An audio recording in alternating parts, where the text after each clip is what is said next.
আসসালামু আলাইকুম। এসএসসি হিসাব বিজ্ঞান প্রথম পত্রের আজকের ভিডিওতে সকলকে স্বাগত জানাচ্ছি। প্রিয় শিক্ষার্থীরা, সামনে তোমাদের নির্বাচনী পরীক্ষা সহ কিছুদিন পরে ফাইনাল পরীক্ষা অনুষ্ঠিত হবে। তোমাদের পরীক্ষার প্রস্তুতির সহায়ক হিসেবে নিয়মিত আমাদের চ্যানেলে হিসাব বিজ্ঞান প্রথম ও দ্বিতীয় পত্রের বিভিন্ন অধ্যায়ের গুরুত্বপূর্ণ অঙ্কের সমাধান সমূহের ভিডিও আপলোড করা হচ্ছে। আমাদের চ্যানেলের আপলোডকৃত ভিডিওগুলো তোমাদের পরীক্ষার প্রস্তুতির জন্য খুবই সহায়ক হবে। আজকের ভিডিওতে হিসাব বিজ্ঞান প্রথম পত্রের আত্মিক বিবরণী অধ্যায় হতে যশোর বোর্ড 2023 সালে আসা একটি অঙ্ক সমাধান করা হয়েছে। প্রশ্নটি হচ্ছে, পদ্মা ট্রেডার্সের 30 জুন 2022 সালের সমাপ্ত বছরের রোয়া মিল ছিল নিম্নরূপ। রোয়া মিল 30 জুন 2022 তারিখের নগদ তহবিল, মূলধন, উত্তোলন, ইজারা সম্পত্তি এখানে 10 বছরের জন্য আছে। আমাদের বিশদ আয় বিবরণী করার সময় 1 বছরের ইজারা সম্পত্তির অবলোকন দেখাতে হবে। তাহলে ইজারা সম্পত্তি 10 বছরের জন্য 30,000 টাকা আছে, 1 বছরের অবলোকন দেখালে সেটি 3,000 টাকা হবে। এরপরে আবার 5% ঋণ 1/7/2021 টাকা হচ্ছে 20,000 টাকা। এক্ষেত্রে একটি তারিখ রয়েছে, তারিখটি হচ্ছে 1 জুলাই 2021, আবার পার্সেন্ট আছে সেটি হচ্ছে 5%। আমাদের অঙ্কটি হচ্ছে 30 জুন 2022। তাহলে এটি 1 বছরের যদি হয় তাহলে এটি 1 জুলাই 2021 থেকে শুরু হয়ে 30 জুন 2022 শেষ হবে। সেই হিসেবে আমাদেরকে 6 মাসের নয় পূর্ণ 1 বছরের সুদ ধরতে হবে। 20,000 টাকার 5% সুদ পুরো 1 বছরের জন্য ধরতে হবে, কারণ হিসাব বছর 30 জুন 2022। এরপরে মজুত পণ্য 1/7/2021, এটি প্রারম্ভিক মজুত পণ্য হিসেবে হবে। এরপরে আছে 15% ব্যাট সহ পণ্য ক্রয়, আবার 15% ব্যাট সহ পণ্য বিক্রয়। এরপরে হচ্ছে মজুরি, বেতন, প্রাপ্য হিসাব, প্রদেয় হিসাব, বিজ্ঞাপন। এর পরবর্তীতে হচ্ছে অনাদায়ী পাওনা সঞ্চিতি এবং বীমা খরচ। সমন্বয় সমূহের মধ্যে 4টি সমন্বয় রয়েছে। 1 নম্বর সমন্বয় হচ্ছে সমাপনী মজুত পণ্য 14,000 টাকা মূল্যায়ন করা হয়েছে। 2 নম্বর সমন্বয় হচ্ছে বাকিতে পণ্য বিক্রয় 2,300 টাকা হিসাবভুক্ত হয়নি। 3 নম্বর সমন্বয় হচ্ছে প্রাপ্য হিসাবের 5% অনাদায়ী পাওনা সঞ্চিতি রাখতে হবে।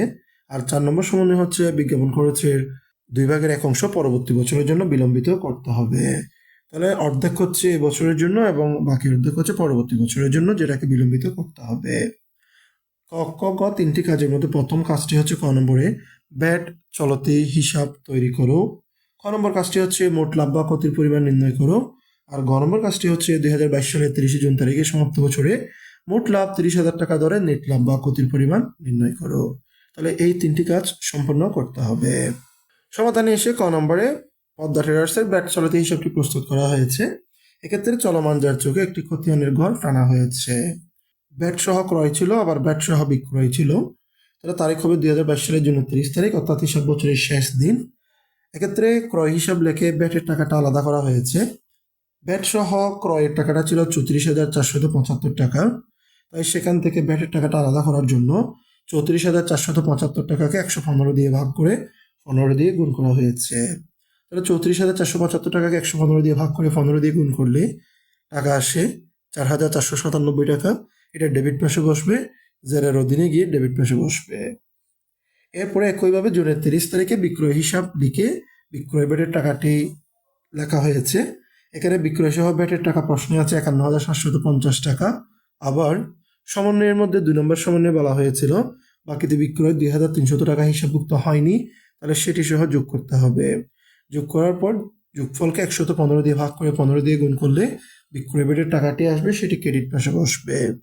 তাহলে ডেবিটটা 4,497 টাকা থেকে ক্রেডিট টাকা 7,050 টাকা বাদ গেলে ক্রেডিট যে হয় 2,553 টাকা।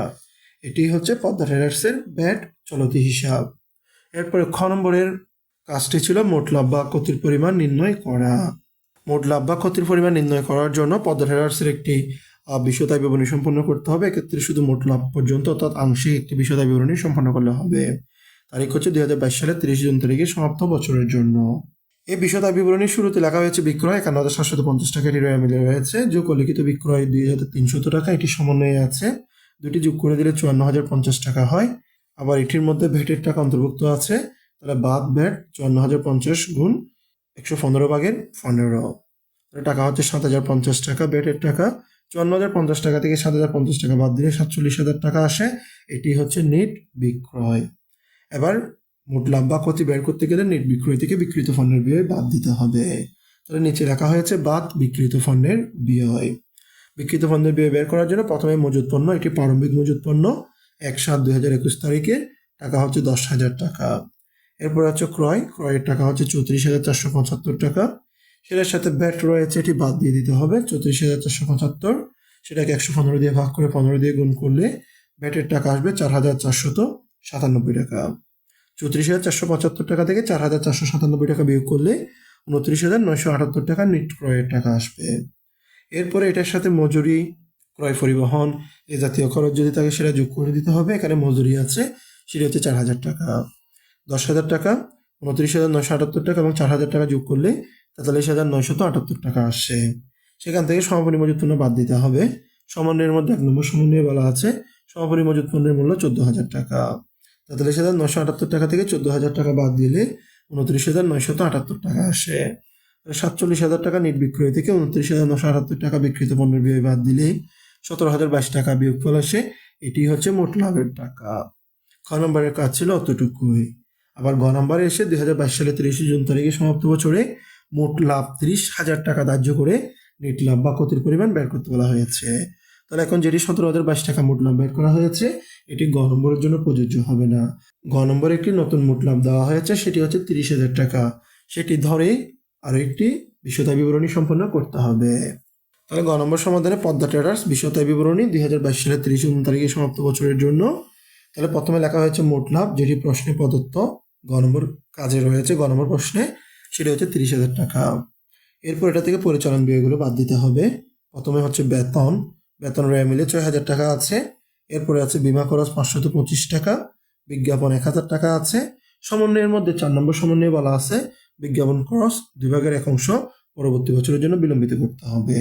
তাহলে বাদ বিলম্বিত 1,000 গুণ 2/1, সেটা হচ্ছে 500 টাকা। 1,000 টাকা থেকে 500 টাকা বাদ গেলে 500 টাকা আসে। এরপরে খরচের মধ্যে রয়েছে নতুন অনাদায়ী পাওনা সঞ্চিতি। সমন্বয়ের মধ্যে বলা আছে প্রাপ্য হিসাবের উপর 5% অনাদায়ী পাওনা সঞ্চিতি ধরতে হবে। তাহলে 14,000 টাকা এই প্রাপ্য হিসাবটি রয়ে মিলে আছে। 2,300 টাকা এটি হচ্ছে অলিখিত বিক্রয়, এটিও প্রাপ্য হিসাবের সাথে যোগ হবে। তাহলে 14,000 টাকার সাথে 2,300 টাকা যোগ করে 5% গুণ করে দিলেই নতুন অনাদায়ী পাওনা সঞ্চিতির টাকা আসবে 815 টাকা। আবার রয়ে মিলের মধ্যে পুরাতন অনাদায়ী পাওনা সঞ্চিতির টাকা আছে 2,500 টাকা, সেটি বিয়োগ করতে হবে। 815 টাকা থেকে 2,500 টাকা বাদ গেলে 1,685 টাকা আসে, এটি নেগেটিভ বা ঋণাত্মক টাকা। এরপরে প্রশ্নে যারা সম্পত্তি 30,000 টাকা আছে, তবে ব্র্যাকেটে বলা আছে এটি 10 বছরের জন্য। তাহলে সেটির 1 বছরের অবলোকন করতে হবে। তাহলে যারা সম্পত্তির অবলোকন 30,000-কে 10 দিয়ে ভাগ করতে হবে 3,000 টাকা। তাহলে খরচগুলো সবগুলো যোগ করে দিলে 8,340 টাকা আসে। তাহলে মোট লাভ ছিল 30,000 টাকা, সেখান থেকে খরচগুলো 8,340 টাকা বাদ দিলে 21,660 টাকা আসবে। এটি হচ্ছে পরিচালন মুনাফা। এই পরিচালন মুনাফার সাথে অপরিচালন আয় থাকলে যোগ করে দিতে হবে, অপরিচালন ব্যয় বা অন্যান্য ব্যয়গুলো থাকলে বাদ দিতে হবে।